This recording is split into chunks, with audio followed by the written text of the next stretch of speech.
আসসালামু আলাইকুম, সবাইকে স্বাগত জানাচ্ছি আজকের পর্বে আমরা দেখব প্রধানমন্ত্রীর কার্যালয় নিয়োগ বিজ্ঞপ্তি সম্পর্কে।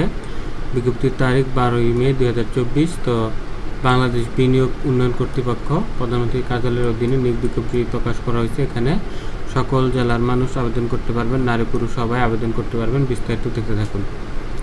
তো বাংলাদেশ বিনিয়োগ উন্নয়ন কর্তৃপক্ষ বিডার সাংগঠনিক কার্যক্রম পরিচালনার জন্য যোগ্য প্রার্থীদের নিকট থেকে অনলাইনে দরখাস্ত আহ্বান করা যাচ্ছে। অনলাইন ব্যতীত দরখাস্ত গ্রহণ করা হবে না, অর্থাৎ এই লিঙ্কে ঢুকে আপনাদেরকে আবেদন করতে হবে। তো এখানে 15টি ক্যাটাগরিতে লোক নিয়োগ দেওয়া হবে। তো বিস্তারিত থেকে থাকুন, ভিডিওটি একটু বড় হবে। এখানে প্রথম রয়েছে সিস্টেম অ্যানালিস্ট, বেতন 43,000 টাকা থেকে 69,850 টাকা। পদ হচ্ছে একটি। এই বিষয়ের জন্য এই সংশ্লিষ্ট বিষয়ে আপনার স্নাতক ডিগ্রি থাকতে হবে, তাহলে আপনি এখানে আবেদন করতে পারবেন। বিস্তারিত ভিডিওটি পজ করে দেখে নেবেন, যেহেতু ভিডিওটি বড় হবে আমরা একটু দ্রুত বলে দিব। 2 নম্বর রয়েছে প্রোগ্রামার। এর পদ বেতন হচ্ছে 35,500 টাকা থেকে 67,010 টাকা পর্যন্ত। এই পদের জন্য আপনাকে কম্পিউটার সায়েন্স বা অন্যান্য বিষয়ে সংশ্লিষ্ট বিষয়ে আপনাকে স্নাতক পাস হতে হবে। এটাতে করার জন্য 4 বছরের অভিজ্ঞতা লাগবে। এই প্রোগ্রামার পদে 4 বছরের অভিজ্ঞতা লাগবে। তারপরে 3 নম্বর রয়েছে সহকারী পরিচালক। এর বেতন হচ্ছে 22,000 টাকা থেকে 53,060 টাকা পর্যন্ত। পদ হচ্ছে 5টি। এই পদের জন্য আপনাকে দ্বিতীয় শ্রেণীতে যে কোনো বিষয়ে স্নাতক পাস হতে হবে, কম্পিউটার চালানোর দক্ষতা থাকতে হবে। তৃতীয় শ্রেণী গ্রহণযোগ্য হবে না। নারী পুরুষ সকল জেলার নারী ও পুরুষ এখানে আবেদন করতে পারবেন। তারপরে 4 নম্বর হিসাব সহকারী কর্মকর্তা। বেতন 22,200 টাকা থেকে 53,060 টাকা পর্যন্ত। বেতন গ্রেড হচ্ছে 9। এই পদের জন্য আপনাকে বাণিজ্যে দ্বিতীয় শ্রেণীতে অনার্স পাস হতে হবে, তাহলে আপনি এখানে আবেদন করতে পারবেন। কম্পিউটার চালানোর দক্ষতা থাকতে হবে। তৃতীয় শ্রেণী গ্রহণযোগ্য হবে না। দ্বিতীয় শ্রেণী সম্মানের জিসিজিপি হলে আপনি আবেদন করতে পারবেন। 5 নম্বর রয়েছে গণসংযোগ কর্মকর্তা। বেতন 22,000 টাকা থেকে 53,060 টাকা পর্যন্ত। এই পদের জন্য আপনাকে পাবলিক রিলেশন, গণসংযোগ বা সাংবাদিকতা, আন্তর্জাতিক সম্পর্ক বা ইংরেজি বিষয়ে স্নাতক পাস হতে হবে, তাহলে আপনি এটাতে আবেদন করতে পারবেন। এখানে তৃতীয় শ্রেণী গ্রহণযোগ্য হবে না, কম্পিউটার চালানোর দক্ষতা থাকতে হবে।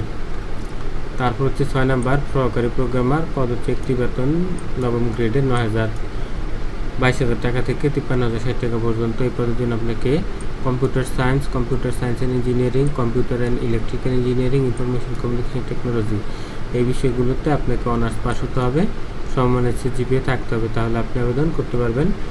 7 নম্বর হচ্ছে ফোরম্যান অটোমোবাইল। বেতন 16,000 টাকা থেকে 38,640 টাকা। বেতন গ্রেড হচ্ছে 10। এই পদে একজন নেবে। এখানে জন্য আপনাকে অটোমোবাইল ইঞ্জিনিয়ারিংয়ের ডিপ্লোমা কোর্স থাকতে হবে 4 বছর মেয়াদি, তাহলে আপনি আবেদন করতে পারবেন। কোনো তৃতীয় শ্রেণী গ্রহণযোগ্য হবে না। সকল জেলার নারী ও পুরুষ এখানে আবেদন করতে পারবেন, সকল জেলা। তারপর হচ্ছে 8 নম্বর মেনটেন্যান্স সহকারী। পদ হচ্ছে একটি। বেতন 11,000 টাকা থেকে 27,300 টাকা। এই পদের জন্য আপনাকে কম্পিউটার ইঞ্জিনিয়ারিংয়ে দ্বিতীয় শ্রেণী ডিপ্লোমা থাকতে হবে, কোনো তৃতীয় শ্রেণী গ্রহণযোগ্য হবে না। হার্ডওয়্যার ও সফটওয়্যারের পরিচালনা দক্ষতা থাকতে হবে। তারপরে 9 নম্বর হচ্ছে লাইব্রেরিয়ান। পদ বেতন হচ্ছে 11,300 টাকা থেকে 27,300 টাকা পর্যন্ত। বেতন গ্রেড 12। এই পদের জন্য আপনাকে গ্রন্থাগার বিজ্ঞান বিষয়ে স্নাতকোত্তর ডিগ্রি, স্নাতক পাস, অনার্স পাস হতে হবে, কম্পিউটার চালানোর দক্ষতা থাকতে হবে। তারপরে 10 নম্বর হচ্ছে অডিটর পদ হচ্ছে একজন। বেতন 11,000 টাকা থেকে 26,590 টাকা। এই পদের জন্য আপনাকে বাণিজ্যে স্নাতক পাস হতে হবে, কম্পিউটার চালানোর দক্ষতা থাকতে হবে এবং দ্বিতীয় শ্রেণীর সম্মানের সিজিপিএ থাকতে হবে। 11 নম্বর হচ্ছে বিনিয়োগ সহকারী। পদ হচ্ছে 18টি। এই পদের জন্য আপনাকে দ্বিতীয় শ্রেণীতে স্নাতক পাস হতে হবে, কম্পিউটার চালানোর দক্ষতা থাকতে হবে, তাহলে আপনাকে এখানে আবেদন করতে সুযোগ দেওয়া হবে। তারপর হচ্ছে 12 নম্বর অভ্যর্থনাকারী। পদ হচ্ছে একটি। বেতন 9,300 টাকা থেকে 22,490 টাকা। এই পদের জন্য আপনাকে স্নাতক পাস হতে হবে, যে কোনো বিষয়ে কম্পিউটার চালানোর দক্ষতা থাকতে হবে। 13 নম্বর হচ্ছে ফটোগ্রাফার। একজন নিবে। স্নাতক পাস হতে হবে, কম্পিউটার চালানোর দক্ষতা থাকতে হবে, ক্যামেরা চালানোর দক্ষতা এবং সনদ থাকতে হবে। বেতন 9,300 টাকা থেকে 22,490 টাকা। 14 নম্বর হচ্ছে সহকারী লাইব্রেরি সহকারী। বেতন 9,300 টাকা থেকে 22,490 টাকা। এই পদ্ধতি আপনাকে দ্বিতীয় শ্রেণীতে স্নাতক পাস হতে হবে, যে কোনো বিষয়ে কম্পিউটার চালানোর দক্ষতা থাকতে হবে এবং কোনো তৃতীয় শ্রেণী গ্রহণযোগ্য হবে না। এবং সর্বশেষ অফিস সহায়ক পদ। এই পদে লোক নেবে 25 জন। এসএসসি বা সমমান পাস হলে আপনারা আবেদন করতে পারবেন। নারী পুরুষ সকলে আবেদন করতে পারবেন। বেতন 8,250 টাকা থেকে 20,010 টাকা। বেতন বেতন গ্রেড হচ্ছে 20। এই এসএসসি পাশে সকল জেলার নারী পুরুষ এখানে আবেদন করতে পারবে। তো যারা আবেদন করতে চান এখানে আবেদন করতে পারেন। আমাদের কাছ থেকে আবেদন করার জন্য স্ক্রিনে দেওয়া নাম্বারে কল করতে পারেন। এখানে কিছু শর্ত আছে, শর্তটা আর বেশি বলছি না, ভিডিওটি এমনি অনেক বড় হয়ে গেছে। আবেদনকারীর বয়স হতে হবে 18 থেকে 40 বছর। তবে মুক্তিযোদ্ধা বা শারীরিক প্রতিবন্ধী হলে আপনি 32 বছর হলে আবেদন করতে পারবেন। তবে বিভাগীয় প্রার্থী হলে কিছু কিছু ক্ষেত্রে বয়সীমা দেওয়া আছে, এটা এখানে দেখে নেবেন।